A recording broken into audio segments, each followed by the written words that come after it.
2018 के बाद फिर वो क्या वजह है कि ये इस नासूर ने दोबारा सर उठाया?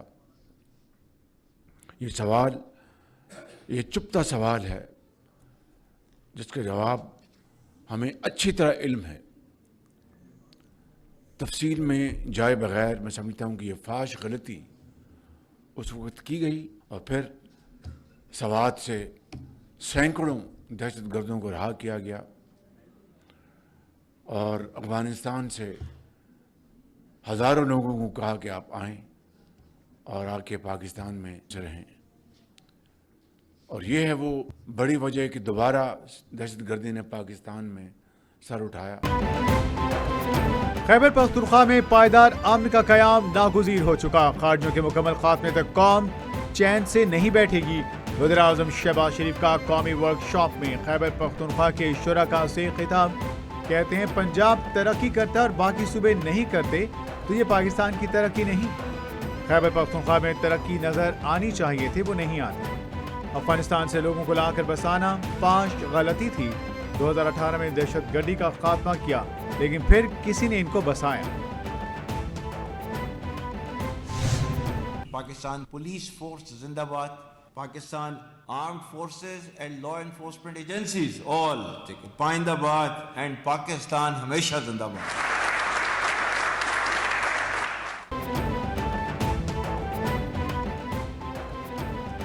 फील्ड मार्शल आसिम मुनीर कहते हैं आवाम दोस्त और पेशावर पुलिस अंदरूनी सलामती के लिए नागुज़ीर है। फील्ड मार्शल का पाक फौज की जानिब से पुलिस के साथ मुकम्मल ताउन जारी रखने के आज़म का इयादा। फील्ड मार्शल सैयद आसिम मुनीर का दहशतगर्दी और जराइम के खिलाफ पुलिस की कुर्बानियों को खिराज तहसीन। चीफ ऑफ डिफेंस फोर्सेस का नेशनल पुलिस एकेडमी इस्लामाबाद का दौरा, पुलिस अफसरान से मुलाकात की और तरबियती इक़दाम का जायजा लिया। फील्ड मार्शल को शील्ड प्रोग्राम, पुलिस की जदीद तरबियती स्कीमों पर briefing. Field marshal Syed Asim Munir ने यादगार शहदा पर हाजिरी दी और फूल रखे।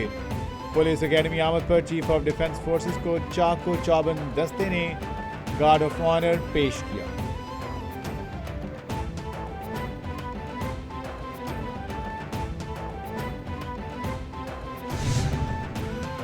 कौमी असेंबली के बाद सेनेट में भी पीटीआई हिमायत याफ्ता अपोजिशन लीडर की तकर्रुरी हो गई। चेयरमैन सेनेट ने अलामा राजा नासिर अब्बास को सेनेट में अपोजिशन लीडर मुकर्रर कर दिया। चेयरमैन सेनेट की जानिब से अलामा राजा नासिर अब्बास की तकर्रुरी का नोटिफिकेशन जारी।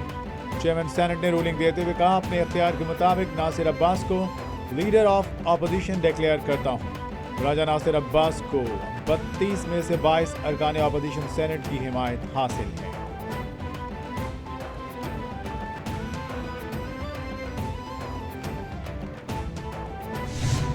अगर सियासतदानों ने आपस में बैठना नहीं है, इन इश्यूज़ के ऊपर बैठ के बात नहीं करनी, आपका एक मौक़िफ़ है, आपका एक मौक़िफ़ अदलिया से मुतल्लक है, आपका एक मौक़िफ़ जो है वो केसेस से मुतल्लक है, आपका एक मौक़िफ़ सियासी कैदियों से मुतल्लक है, आपका एक मौक़िफ़ जो है वो अदलिया की आज़ादी से मुतल्लक है।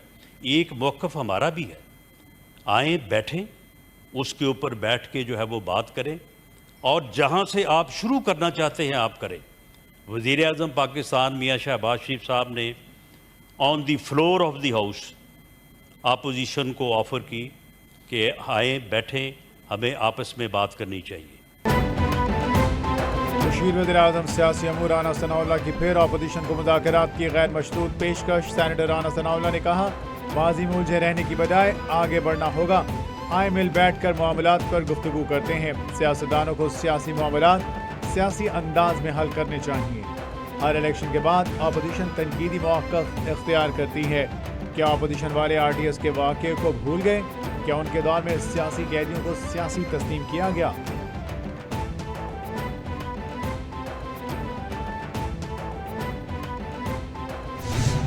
कभी आपने उस पे बात की, इसलिए उस सूबे की पैसे और फंड रोके रखे जा रहे हैं कि उसके साथ जो है ना एक बाइस रवैया है। उस सूबे को जो है ना इमरान खान को अवाम ने वोट दिया, हुकूमत है, उसको नीचा दिखाना है। 647 अरब रुपए वो NFC में अभी तक अदा नहीं हो रहे। क्या आइन हमें जल्द से जुलूस करने की इजाजत नहीं देता? साबिक स्पीकर कौमी असेंबली रहनुमा तहरीक इंसाफ असद कैसर ने कौमी असेंबली में सवाल उठा दिया। वफाकी हुकूमत को दावत देते हुए कहा वो खैबर पख्तूनख्वा आकर जलसा करें, इन्हें मुकम्मल प्रोटोकॉल फराहम किया जाएगा। आखिर अभी तक केपी सूबे में दहशतगर्दी क्यों खत्म नहीं हो सकी? कौमी जिरगे में शामिल अफराद को बुलाकर इनसे हक़ाइक़ मालूम किए जाएँ, नेशनल एक्शन प्लान पर मुकम्मल अमल दरामद किया जाए।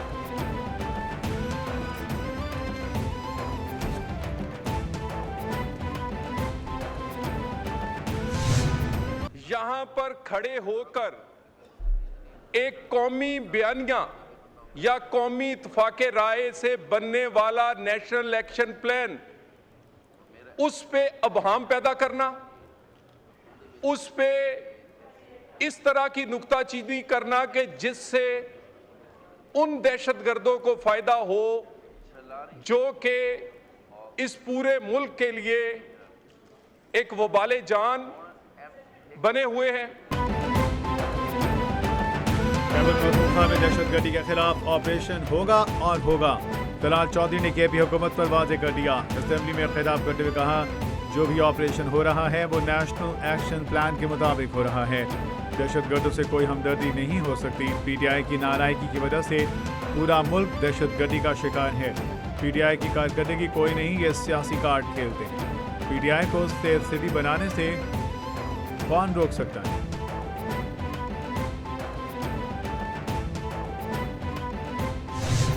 जो वाक़यात कराची में हो रहे हैं, आतिशज़दगी का वाक़या, उससे कबल हर दूसरे दिन जो है डंपर जो है वो जाने लेता है लोग। ये इतना बड़ा शहर हो गया हुआ है कि ये ह्यूमनली पॉसिबल नहीं है कि आप उसको मैनेज कर सकें प्रेजेंट स्ट्रक्चर के अंदर।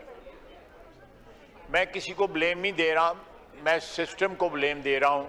अगर हम लोग ट्रू सेंस में हम सियासतदान ये चाहते हैं कि एम्पावर करें पाकिस्तान की आवाम को, तो यहाँ पे लोकल गवर्नमेंट सिस्टम लाना पड़ेगा। कराची के मसाइल का जिम्मेदार सिस्टम है। मसाइल का हल लोकल गवर्नमेंट सिस्टम से ही मुमकिन है। बल्दियाती निज़ाम होगा, लोगों के मसाइल हल होंगे। सिस्टम ठीक करने के लिए लोकल गवर्नमेंट को बाइख्तियार बनाना पड़ेगा। 18वीं तरमीम के बाद तमाम इख्तियारात सूबाई हुकूमतों को मुंतकिल हुए। ज़रूरत है कि इख्तियारात मुकामी सतह पर मुंतकिल हों। जो कहता था कि हम रुलाएंगे वो आज खुद रो रहा है। वज़ीर दिफा ख्वाजा आसिफ का कौमी असम्बली में इजहार ख्याल।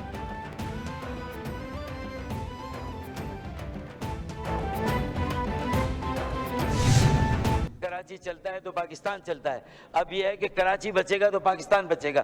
कराची बचाओ मुहिम MKM ने खालिद मकबूल सिद्दीकी भाई की सरबराही में हमने इसके लिए गली गली महल्ले महल्ले जा रहे हैं, सियासी जमातों से मिल रहे हैं, मजहबी जमातों से मिल रहे हैं, स्टेक होल्डर्स मुख्तलिफ शोबों के लोगों से मुलाकात हम कर रहे हैं ताकि ये आवाज़ बुलंद हो कि आवाज़ उठाओ कराची बचाओ, आवाज़ उठाओ कराची बचाओ, आवाज़ उठाओ, आवाज़ उठाओ, आवाज उठाओ।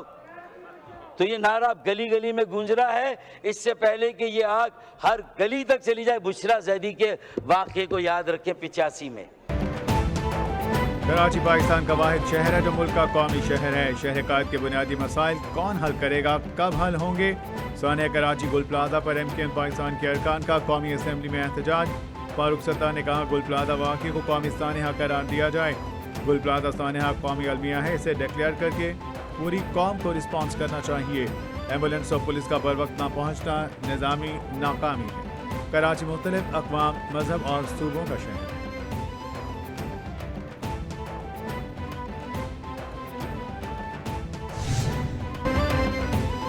कराची में खौफनाक आतिशज़दगी से कई जिंदगियां जल गईं, खानदान उजड़ गए। आग 26 जिंदगियां निगल गई। 85 से ज़ायद लापता अफराद की तलाश के लिए ऑपरेशन जारी। गुल प्लाजा में लगने वाली आग पर गुज़श्ता रोज काबू पा लिया गया। कूलिंग का अमल जारी। प्लाजा में आग कैसे लगी, चशम कुशा हक़ाइक़ सामने आ गए। रिपोर्ट के मुताबिक प्लाजे में हंगामी अखराज की जगह और आग से निपटने के इंतजाम नहीं थे। 14 से ज़ायद लाशों की मौजूदगी की इत्तला।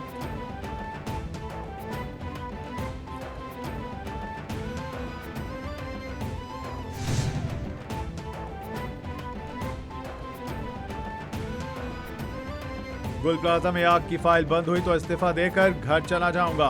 गवर्नर सिंध कामरान जसौरी का ऐलान। प्रेस कॉन्फ्रेंस करते हुए बोले सानियात पर मीटिंग होती है, कमेटी बनती है और फाइल बंद हो जाती है। मुझे कहा गया गुल प्लाजा के बाहर लोग मुश्तिल हैं, जाना खतरनाक है। मैंने कहा यह वक्त इनके साथ खड़े होने का है, ये वक्त अजाले का नहीं। उनका कहना था कि यह वक्त अजाले का है, इल्जाम तराशियों का नहीं। हमने किसी के साथ ब्लेम गेम नहीं खेलना, रिश्वत लेकर दुकानों की इजाजत देना कत्ल है। जितना पैसा भी अभी लगा रहे हैं पंजाब डेवलपमेंट प्लान के ऊपर, जाहिर है बिलियंस है, फॉर्चून है इतनी बड़ी, और लोगों के जो ज़रूरियात हैं उनको मैं काट के ये कर रही हूँ। तो प्लीज़ मेक श्योर कि आपके पास सिर्फ ये प्लान नहीं है कि आपने सीवर लाइन बिछा दी है, आपने ड्रेनेज बिछा दी है और उसके बाद आपने सीमेंट से उसको बंद कर दिया तो हमारा पीडीपी हो गया। नो, आपके पास जो स्ट्रीट आप खोद रहे हैं, जो सड़क आप खोद रहे हैं, जो मोहल्ला आप खोद रहे हैं, आपके पास उसका end to end beautification plan होना चाहिए। पंजाब में तरक्याती मंसूबों पर अरबों रुपए खर्च किए जा रहे हैं। किसी भी महकमे को मंसूबा मुकम्मल होने के बाद सड़क खोदने नहीं दी जाएगी। वज़ीर-ए-आला पंजाब की हुकाम को वाज़ेह वार्निंग, कहती हैं हर मंसूबे में ब्यूटिफिकेशन प्लान लाजमी होगा। तरक्याती मंसूबों में ग्रीन बेल्ट्स का तहफ़्फ़ुज़ यकीनी बनाया जाए, शहरों में मेन होल्स को कवर करना यकीनी बनाया जाए, शहरों में स्ट्रीट लाइट्स की तनसीब यकीनी बनाई जाए। वज़ीर-ए-आला पंजाब की हिदायत।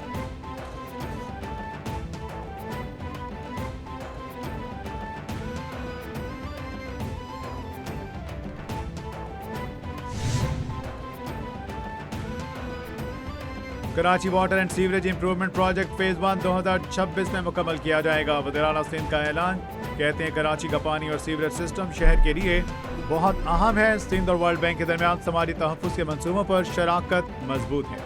यह सिर्फ मुआहिदों पर दस्तखत नहीं, असल मकसद आवाम तक डिलीवरी है।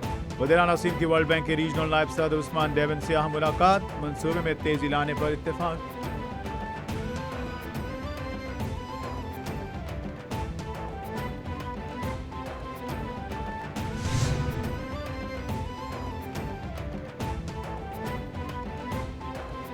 फ्रांसीसी सदर ज्यादा अरसा अपने ओहदे पर नहीं रहेंगे। अमरीकी सदर ट्रंप के इमैनुअल मैक्रोन को धमकी। अमरीकी सदर ने इमैनुअल मैक्रोन की जानिब से पैगाम भेजा गया पैगाम सोशल मीडिया पर शेयर कर दिया। कहते हैं मैक्रोन मेरे मुजवजा बोर्ड ऑफ पीस में शामिल होने से हिचकिचा रहा है। अब जल्द ही मैक्रोन इक़्तिदार से बाहर हो जाएगा। मैं फ्रेंच मशरूबात पर 200% टैरिफ लगा दूंगा। सदर मैक्रोन ने कहा यूरोपीय यूनियन को अमेरिका के खिलाफ मुत्तहिद होना होगा। दुनिया उस वक्त तक महफूज नहीं जब तक ग्रीनलैंड अमेरिका के कंट्रोल में ना हो। नोबेल इनाम न मिलने पर खुद को सिर्फ अमन के बारे में सोचने का पाबंद नहीं समझता। अमेरिकी सदर डोनाल्ड ट्रंप ने नॉर्वे के वज़ीर-ए-आज़म को खत लिख दिया। कहा नॉर्वे ने मुझे 8 से ज़ायद जंगें रुकवाने के बावजूद नोबेल अमन इनाम नहीं दिया। अमन तरजीह है, मगर अब इस पर भी गौर करेंगे कि अमेरिका के लिए क्या दुरुस्त और क्या मुफीद है। नोबेल इनाम नॉर्वे के कंट्रोल में है, वो जो चाहें।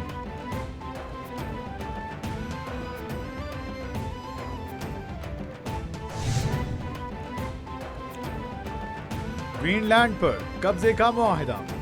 यूरोपीय ममालिक ने अमेरिकी सदर की टैरिफ की धमकियों को मुस्तरद कर दिया। बरतानी वज़ीर-ए-आज़म स्टारमर ने इत्तेहादियों के खिलाफ अमेरिकी टैरिफ के इस्तेमाल को गलत करार दिया। कहा ग्रीनलैंड का मुस्तकबिल सिर्फ ग्रीनलैंड के बाशिंदों और डेनमार्क के लिए है। वज़ीर-ए-आज़म डेनमार्क बोले यूरोप सदर ट्रंप की धमकियों में नहीं आएगा। ट्रंप धमकियों के जरिए ग्रीनलैंड का कंट्रोल हासिल नहीं कर सकते। ट्रंप की धमकी ब्लैकमेलिंग है।